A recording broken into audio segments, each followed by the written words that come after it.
It's never easy for two sides to reach consensus. It's really hard, sometimes harder than others. This time was really hard. But after weeks spent facing off across a partisan divide that often seemed too wide to cross, our country came to the brink of a disaster. But in the end, political adversaries set aside their differences and disagreements to prevent that disaster. I thank the Republican leader for his diligent efforts to reach this important agreement. The Republican leader's cooperation was essential to reach an accord that could pass both chambers of Congress and also be signed by President Obama. As part of our agreement, in order to assure Congress continues the work of setting this country on a path of fiscal sustainability, this legislation instructs leaders to name conferees to a budget conference committee that will set our country on a long-term path to fiscal sustainability.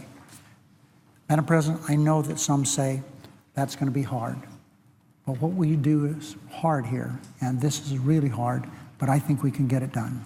And perhaps most importantly, this legislation ends a standoff to ground the work of Washington to a halt this fall.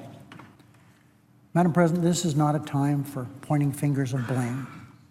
This is a time of reconciliation.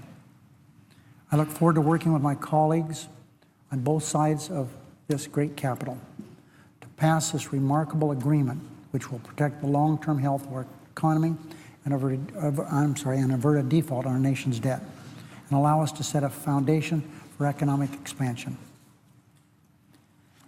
What we've done is send a message to Americans from every one of our 50 states, but in addition to that, to the citizens of every country in the world, that the United States lives up to its obligations. Now Congress must return to its most important job, fostering economic growth and protecting middle-class families.